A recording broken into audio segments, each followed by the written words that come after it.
Good afternoon, everyone. Welcome to the WIFA Federal Programs Committee meeting for October. Mr. Corral, can you confirm that the recording has been started? Yes. Sorry, I forgot my mic. No, I appreciate that. Thank you. The recording has begun. It's now 1 p.m. I would like to call to order this meeting of the WIFA Federal Programs Committee.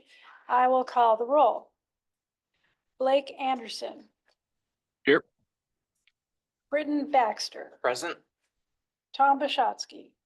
Lainey Meeker on behalf of Director Bishotsky. Paul Gardner. Ray Montoya. Here. Joe Olson. Present. Kevin Rogers. Here. Fernando Shipley. Here. David Tenney. Sandra Watson. Keith Watkins for Sandra Watson. Thank you. And me, Karen Peters, also here. So what's our count? Anybody keep count? Paul Gardner's on the line. Oh, Paul, thank you for letting us know. Does that make sense? With 10 members present, quorum is confirmed. So for the record, please remember to identify yourself when making a motion or requesting to speak. Please ensure you are unmuted for any votes. And for those in the room, please remember to leave the microphones on the table for sound quality purposes. In addition, if any member wishes to depart the meeting at any time, please announce your departure for our recorded meeting records. So with that, we'll turn to agenda item number 2, disclosure of conflicts of interest. Has WIFA staff received any disclosures? Good afternoon, Joe Satelli, General Counsel. No disclosures have been submitted for today's meeting. Thank you, Mr. Satelli. If any member would like to identify and disclose a conflict for any item on today's agenda, they may do so at this time. This is Blake Anderson. I have to disclose a conflict with the agenda item for Pinedale Dwid. Thank you, Blake, very much. We'll note that and go to agenda item number 3, Director's Report. Chelsea McGuire. Thank you very much, Madam Chair. I wanted to take an opportunity and just give a quick update in a public meeting, at least, about the impacts of the federal government shutdown on WIFA. We have sent out communication to our borrowers and to the public to this point, but wanted to make sure that we sort of re-emphasize exactly what that impact has been on us. So currently, we're very fortunate. WIFA is not seeing a significant impact from the federal government shutdown. We did communicate, as I said, with borrowers that means they should continue their project as planned. So keep building, keep submitting reimbursement requests, keep making loan payments, just go as if nothing else is happening because we are continuing to process as nothing else is happening. However, if the shutdown is prolonged, and I don't really know what that means, right, or exactly what that time frame looks like, but if the shutdown is prolonged, it's definitely a possibility that we're going to start to see some delays and some other convenience, right? EPA staff, many of them are furloughed. So that means there might be some delays in draws from EPA and processing those draws. It's likely we'll probably need to rely more heavily on our state match for some near-term liquidity, but we have that. So we do have the ability to keep the wheels turning. Also, maybe a need to delay loan closings if that impacts the schedule on new capitalization grants, but we'll just have to play that by ear and see what happens. So I don't have a lot of specifics to give, but I do want to just make sure that applicants know, don't be discouraged from engaging with WIFA. We're going to do everything we can to ensure uninterrupted service and a soft landing, kind of whatever the end looks like. So if you do have questions in the meantime, either as the Federal Programs Committee or as a borrower who may be listening, please reach out to myself, to Lindsay Jones, to any of your project managers. We'll make sure you have all of the information you need. And as we learn more, we'll keep you in the loop as well. That's all I have, Madam Chair. Okay. Thank you very much. We now will move to item 4, agenda item 4, the 2025 WIFA annual report to EPA. Lindsay Jones will lead the discussion. Thank you. So every year at the end of September, we owe EPA a report to tell them how we are doing on the capitalization grants that we get from them every year for our SRF programs. So we just published this report and have included it in the committee materials for your information. I'll just briefly go over some of the highlights and then I'm happy to take any questions you might have about it. So in FY25, we executed 15 drinking water loans totaling 38.3 million and 2 clean water loans totaling 2.8 million. We certainly continued on with helping the smaller and disadvantaged communities, providing over 8 million in assistance in drinking water and over 2 million in clean water to borrowers that met WIFA's disadvantaged community definition. And in total provided $9 million of loan forgiveness to 16 loans. We continue to have timely use of funds showing in the reporting and also highlighted the bond refinancing that we did that saved $4.6 million in interest and released $34 million in reserves. The next slide. Also in the report, we have and we can go to the next slide. We have the binding commitments. So these are the loans that are executed in the fiscal year as it compared to the capitalization grants that we received. As you can see in that table, we have some lower percentages than what we would like to see, but we do have a plan and a path forward to meet those binding commitment requirements. Specifically with lead service line, we closed a lead service line eligible loan shortly at the beginning of FY26. Therefore, that binding commitment is now met. We're on our path to get the additional emerging contaminant loans executed to help with that binding commitment amount. And then for the clean water, we have one loan pending for 12 million and another one on your agenda for 26 million. If that one is approved and closed, we will more than meet that binding commitment for the clean water. Go to the next slide. And then a big part of the annual report is just to report out on our program goals as we state them in the beginning of the year with our intended use plans. So the short-term goals certainly increase the affordability for small and disadvantaged communities with reduced interest rates and additional loan forgiveness. As I stated, we did provide loan forgiveness to 16 projects. However, do have additional loan forgiveness that needs to be awarded, as well as needing to find some additional green projects specifically on our clean water SRF program. So those are things that are water efficient, solar projects at wastewater systems, things like that could qualify as a green project in EPA's terms. For the long-term goals, we have continued to maintain our AAA bond rating. We've maintained the loan processing efficiencies with efficient loan closings and disbursement timelines for funds. And then certainly have been very busy on our outreach and partnerships, including 36 events over the past year with 24 presentations, which really has been impressive to see our outreach team working at. And we continue to ensure civil rights compliance for the two programs. So that's the last slide I have for you, and I'm happy to take any questions you might have. And before that too, Madam Chair, I do want to just make one more point about the binding commitments on the clean water side especially. Lindsay highlighted a few things that have already happened or are happening to help bring that number up.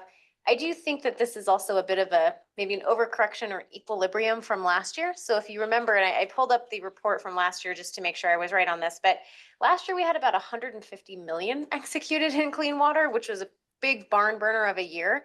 Not surprising to see that huge demand was not carried over into the next year. I think we had a lot of systems kind of on top of things, getting their loan applications in the last fiscal year. And so it makes sense that there was a slowdown from that huge year in fiscal year 2024, a slower year in 2025. Of course, still doing a lot of the outreach, trying to make sure we do get that number up, but I don't want it to look like for some reason there's just no demand out there. I think we are meeting that demand. It's just a timing issue on a lot of those. So wanted to point that out as well. Thank you. Thank you, Lindsay, and thank you, Chelsea. Are there questions from the board for staff? Yes, Madam Chair. This is Joe Olson. Chelsea, Lindsay, thank you for the information. One question on the attachment to the annual report for the org chart is I see that Lindsay, about 50% of your project managers are currently vacant. And with a significant workload that WIFA has before them, I know how much that can be, difficult on the execution side. Just an update on, are those positions moving forward for vacancies? Are any vacancies being held, et cetera?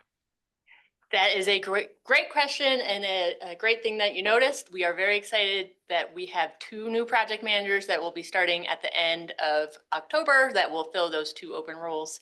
I know I am excited and our team is very excited. So, yeah. Great, thank you.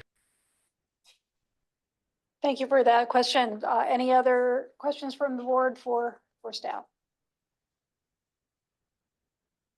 Okay, let's go on then to agenda item number 5, the financial update and forgivable principal. Denise Olson will lead the discussion. Thank you. So this is just a quick update. Really, it's more for the committee's records, but here is the status of our forgivable principal. We did revise the 725 first column, and we had a slight amount of deobligations, so we revised those numbers slightly to reflect that. That was in the drinking water.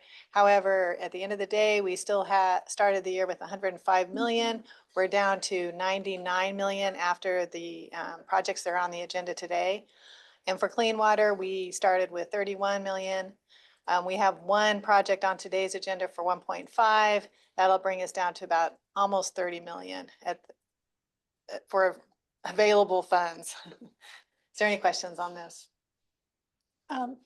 Yes, Denise, I had a question. What's just the deobligations, when the board met however many weeks ago, there was a lot of conversation about deobligations and what to do, but that was in the context of the state or the ARPA funds. Conservation grant. Right. Yes. As opposed to these funds. Are we seeing a lot of deobligation, or is this just a blip? Yeah.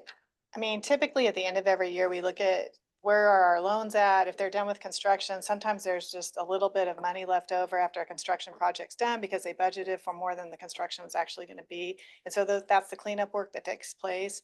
And I think for the most part, you can see it's a very small amount. So it's really related to just cleaning up where we're Okay. at on the accounting side. Excellent. Was that all of your report? That's all. Okay, thank you. Any other questions for Denise?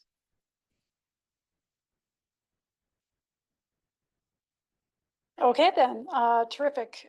We can move on to our consent agenda. So agenda items 6A and 6B are noticed as consent agenda items. Any item on the consent agenda may be removed and discussed as a regular agenda item upon the request of any member of the committee. For those attending virtually, please ensure you are unmuted for our vote. Before I entertain a motion to approve the consent agenda, does any member wish to remove an item for further discussion?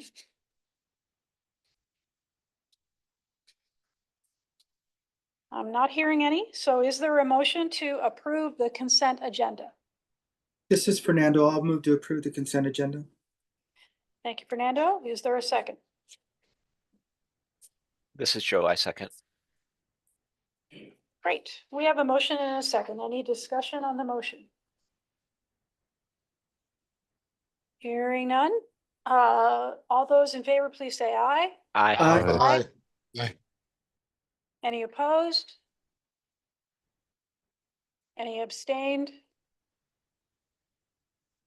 Okay, the motion passes unanimously. Thank you. We'll move on now to our regular agenda. Members of the public wishing to speak on a specific item may submit a speaker's card prior to the chair opening discussion on that item. For instructions on how to submit a speaker's card, please refer to the notes on proceedings section of today's meeting agenda. And so before I open the discussion on agenda item 7, I'll pause briefly. I don't see anyone jumping up to submit a speaker card. So we'll go on to agenda item number 7, which is loan resolution 2026-6-011, City of San Luis, 26,240,000 Scott Connolly will lead the discussion and introduce any representatives from the applicant. Okay, thank you, Madam Chair. The city of San Luis is applying for 26,240,000, as mentioned, to update their west wastewater treatment plan to add up to 1.4 million gallons a day of new wastewater flow over a 20-year period. Construction will include several major upgrades to the treatment facility, which will enable improvements to be made on the overall effluent quality and allow for an increase in design flow capacity to meet the future influent flow projections. WIFA staff recommends awarding up to 20,000 in technical assistance funding to contract with the Council of Governments for compliance with assistance with Davis-Bacon and related acts.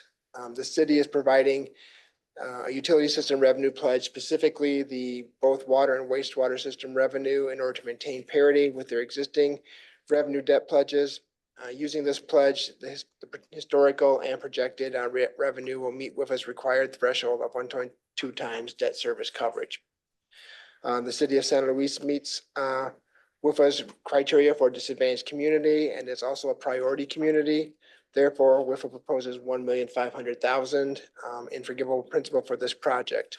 There is one note regarding resolution 2026-011 that was updated from the version that was in the packet. And that is because the loan security structure and the related requirements were corrected to match the information that was in the due diligence.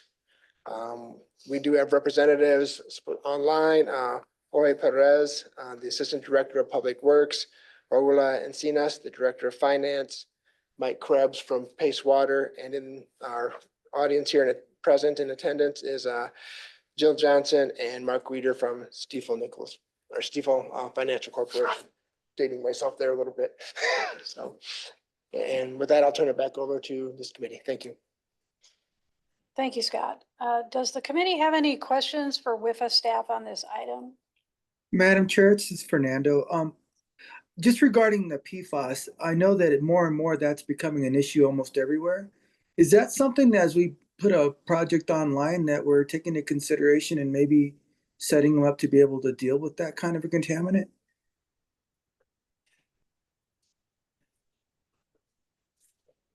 Do you want to answer that one? Okay, yeah, Fernando, I think we'll ask one representative from the borrower to address that directly. So, Okay, thank you. is there a representative of the applicant who'd like to address that question? We'd be grateful for any. It would be online. Yes. Jorge, this Mike Krebs talking. Thank you, board, for the opportunity to meet with you all. The PFAS, actually, I'll approach it this way. The plant that is being replaced, and actually we're incorporating a lot of what's there to create a new type of system. It's a membrane plant that will help with a lot of that. And I think that we don't really know the total impact of the membrane on the PFAS until after it's operational. And so, but we think that, the membrane is going to produce incredible water that I think that the town wishes, or the city wishes, to reuse it throughout their community at some point in time. And this is not only a first step of expanding capacity that's needed, but it's also creating a resource that is much easier to reuse within the community. So we're not sure if I answered your question, but I think at this point it's the best that we can do. Okay, thank you. Okay. Madam Chair, I have a question as well. Yes. Ray Montoya. This is probably for you, Mike, or the town. On the operations and maintenance side, since it's now a membrane plant or moving towards a membrane plant, is that factored in to how the town will operate or maintain this if they're not maintaining an MBR now? Yes.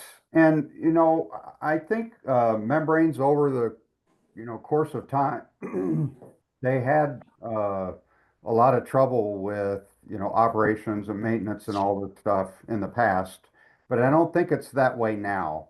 I mean, we actually went with the city up to look at a number of these types of treatment plants, and the operators loved them and did not say that, oh, wow, there's so much trouble, I wouldn't do it. Mhm. So I think that that is a kind of a thing of the past, if you will. And yes, the operator's going to have to do some things different than what they're doing now. But as part of the training that we're providing, as well as the membrane company, will help the operators to make that adjustment. Thank you, Mike. Thank you. Any other member of the committee have questions for the applicant?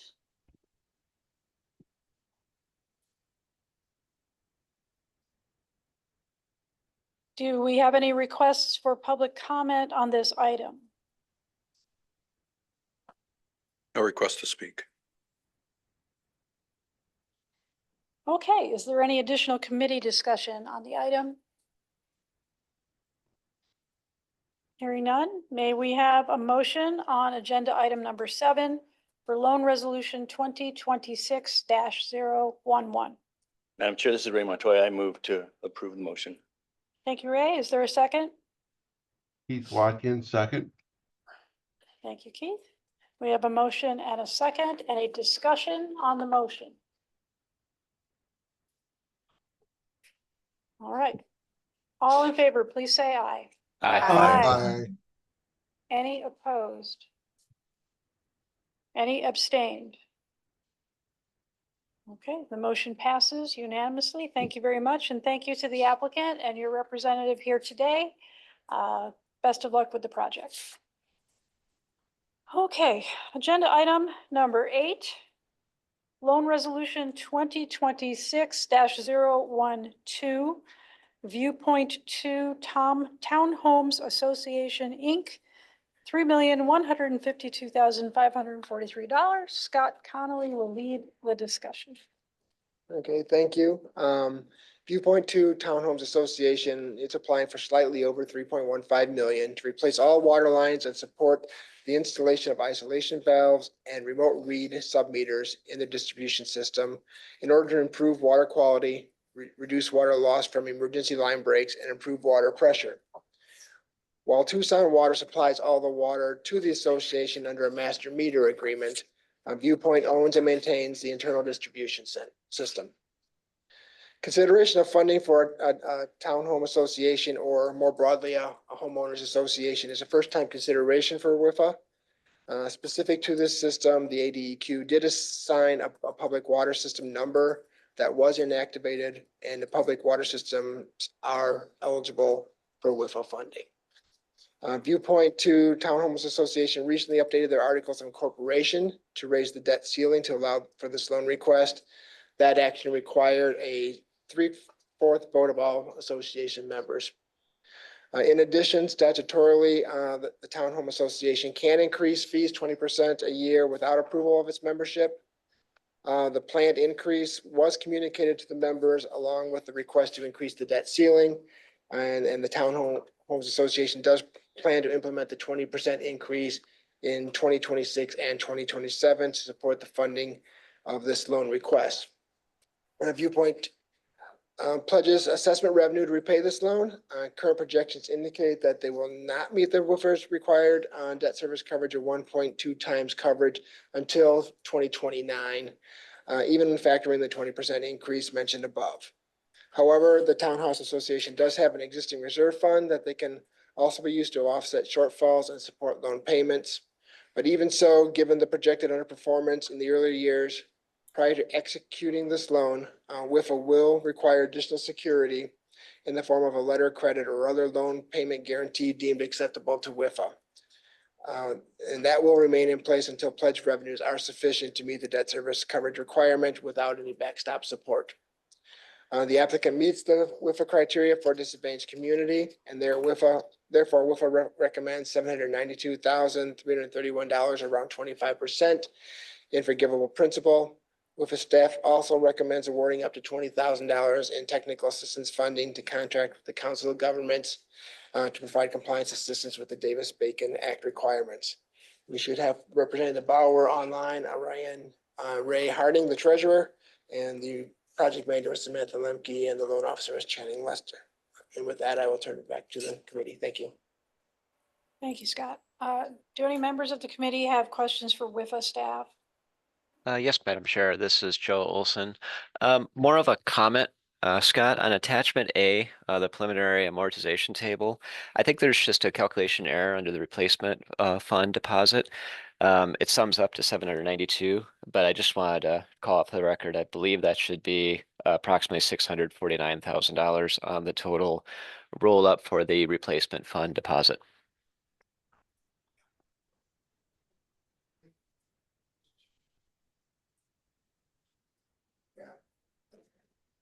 Yeah, I can check into that, Joe. The replacement, the repair and replacement fund, the first, the debt service fund is the one that's basically 1 year's payment over 5 years, or about 20% a year, and then that should carry forward, like you're saying, into the repair and replacement going forward. So Yeah, because exactly, because the repair and replacement is typically 3 times whatever the reserve fund deposit sums out to. I think it was just a calculation error on there on the summary. I don't think it changes any of the parameters, but just so that way there's not a confusion in the total amortization table. And that was my only comment. Thank you. yeah, I appreciate that. We'll get that corrected. Thank you. Thank you, Joe. And thank you, Scott. Any other questions from the committee for WIFA staff? One more question, Madam Chair. I'm sorry, Scott. So this is an HOA. And did it present different challenges in figuring out how this loan would be awarded and managed and maintained? And this is the first one, right, that WIFA has ever engaged in. Yeah, it definitely did, because there were some concerns on the revenue source, how to secure a revenue source, what kind of collateral we would require, what kind of steps we need to take into place. There was unique challenges to it, and that's why, again, with this being the first one, because we see their initiative to, and they've provided that with a resolution, I believe, and say that they will increase it the next those 2 years by 20%. A lot of times it has to be a little bit more. They need to know what the costs are before they can raise the rates, cart before the horse type of thing. And so we looked at that and said, okay, what can we do to protect WIFA in this situation? And that's why we're saying, even though they're making aggressive moves to meet the debt coverage, we still want to have some sort of backstop in there, just to protect us. And that's where the letter of credit or some sort of deposit arrangement that is guaranteed that we're comfortable with, that would work, that would do that. But yeah, there were a lot of new nuances for us to look at in this. And Scott, thank you. And I know you had to go through the details of the HOA and the covenants, but don't most HOAs require a vote to increase those fees? And that's already been done and that's already been secured? Or is it on the promise or the commitment of those increases and that vote coming in the future? Statutorily, they're allowed to increase the fees by 20% a year. Okay. Without a membership vote. Now, obviously, if you go above that, you have to get the membership to approve it. And anything under that, like in, let's say 2028, where they're still not meeting it, they could go up to another 20% if need be, without membership vote, or any of the years where they're short, they have that flexibility. So yes, but anything above that, they do have to vote in. Thank you for answering those. I was curious because it's the first HOA. Yeah, it really didn't fit squarely into any of our boxes, right? And originally, I will point out to you, the borrower came to us under the Water Conservation Grant Fund. Water Conservation Grant Committee looked at this and said, you know, this isn't really the fit in this program, but we think it makes a lot more sense for the SRF. Came back to us to work with how we can get them through the SRF. And so it's been it's been a big effort on behalf of both staff and the representatives from the association. I do also want to point out to your point about a vote. They don't need a vote to increase the fees by that 20% threshold. They did need a vote though, and Channing can correct me if this is wrong. They did need a vote to change their bylaws to allow them to actually borrow this money. Okay. And that vote was overwhelmingly positive. So it seems like the members are very much on board with what they're trying to do. So that was another encouraging thing for staff to look at too. Thank you very much. Thank you for that. Thank you. Great questions. Does the committee have any other questions for WIFA staff? Does the committee have any questions for the applicant?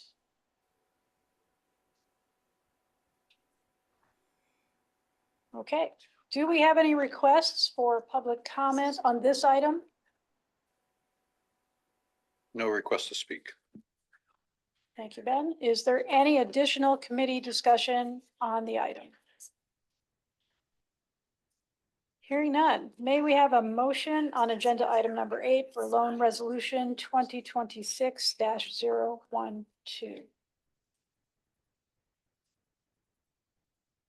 Madam Chair, this is Brendan Baxter. I move to recommend approval of loan resolution, 2026-012. Thank you, Britt. Do we have a second? Madam Chair, this is Ray Montoya. I'll second. Excellent. Thank you, Ray. We have a motion and a second. Any discussion on the motion?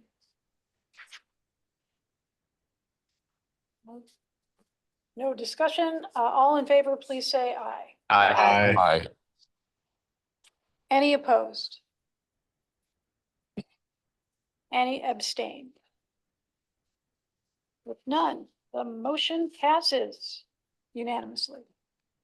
Thank you, and thank you to the applicant for having someone available, and best of luck on the project.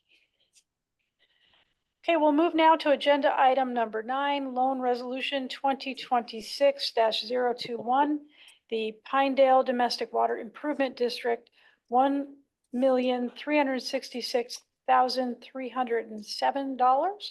Scott Connolly will lead the discussion, and we'll also note for the record that Mr. Anderson has declared a conflict on this item. So go ahead, Scott. Thank you, Madam Chair. Pinedale DWID is applying for approximately 1.36 million for infrastructure improvements to address system deficiencies that include failing and leaking storage tanks, insufficient production capacity, and increased water demand. The project would include construction of a new 250,000 gallon storage tank, upgrading a second well to increase capacity, removing 2 leaking tanks, and adding a generator to a well site for backup power. The removal of 2 leaking tanks and the construction of a new tank will also allow the DWID to address the current out of compliance or notice of violation issued by the Arizona Department of Environmental Quality involving the failing water storage tanks. Pinedale DWID has no other debt over the last 5 years and showed cash available for debt servicing ranging from $30,000 to $53,000.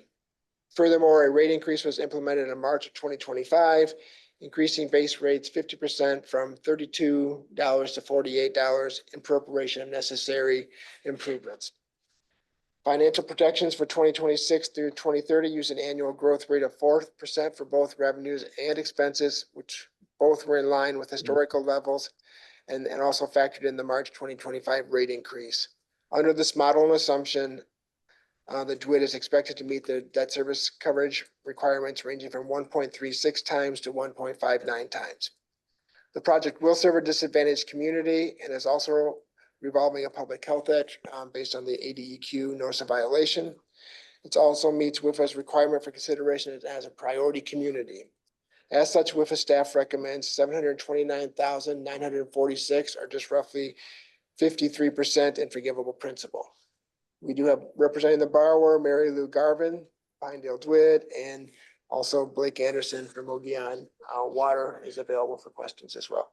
So the staff was Lindsay Mills as the project manager and Evan Marsh as the loan officer. And I will turn the floor back to you, Madam Chair. Thank you, Scott. Does the committee have any questions for WIFA staff on this item?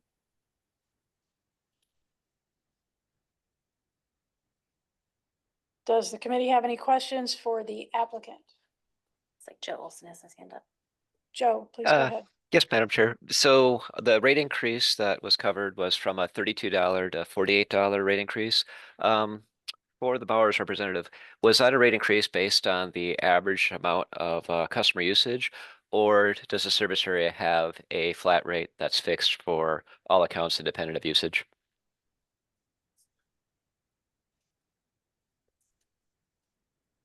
If you're online, please raise your hand.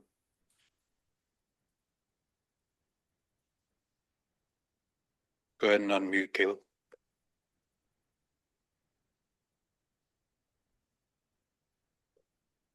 Hello, can you hear me? Yes, we can. Hi, I'm Caleb. I work for Montgomery Water Management. I'll be helping to manage this project. I was trying to get unmuted there. Would you mind repeating the questions? I apologize for that. Sure, I just didn't want to make an assumption because it says the rate increase went from $32 to $48. There's two ways I can interpret that. Either that's just based on the average consumption customer, or it's based that the rates are flat month for all uses. I'm just curious which one it was. Got you. The base rates are 48, and that includes a 4,000 gallon of usage, and then they charge 4 gallons beyond that. So it's a base rate. Okay. Yeah, that answers the question. Thank you. Thank you. Thank you, Joe and applicant representative. Does the committee have any other questions for the applicant?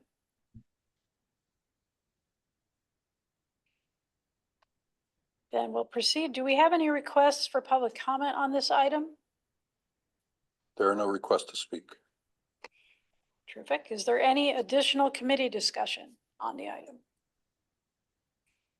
Hearing none, may we have a motion on agenda item number 9 for loan resolution addendum? It's not an addendum. No. For loan resolution 2026-021.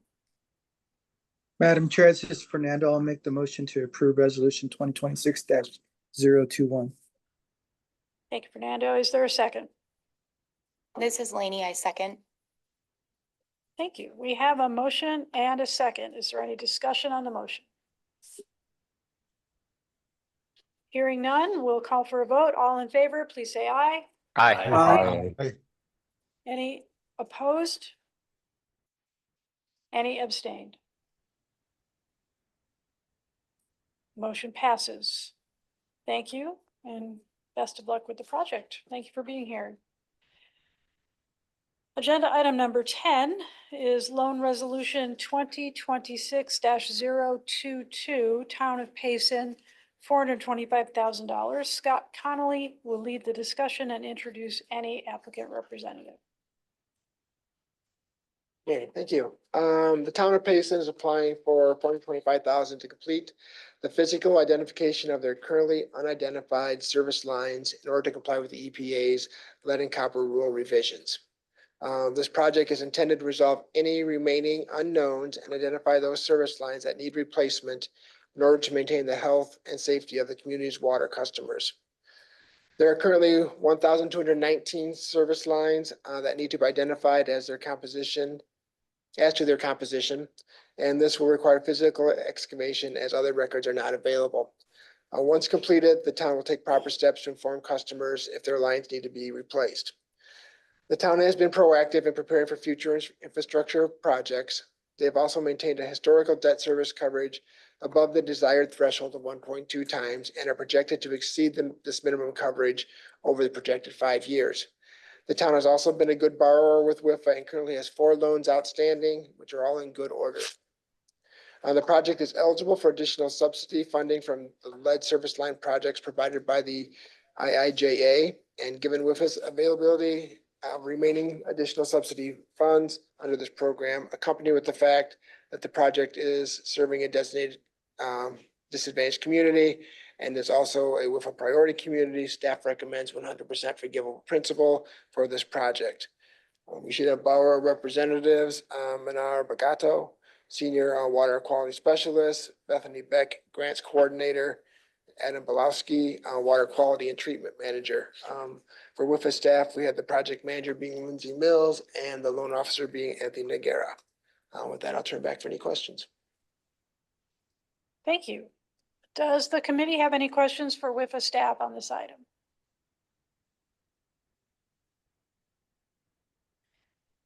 Doesn't sound like it. Does the committee have any questions for the applicant?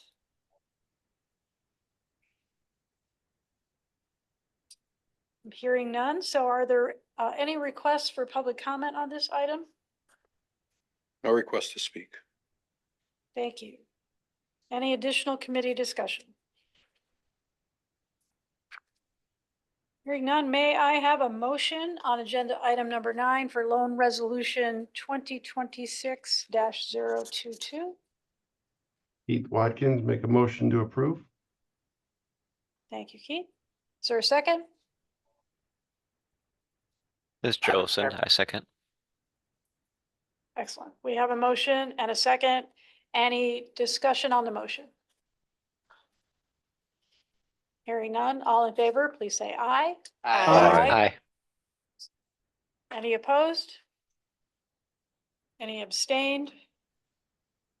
Hearing none, the motion passes. Thanks very much and good luck with the project.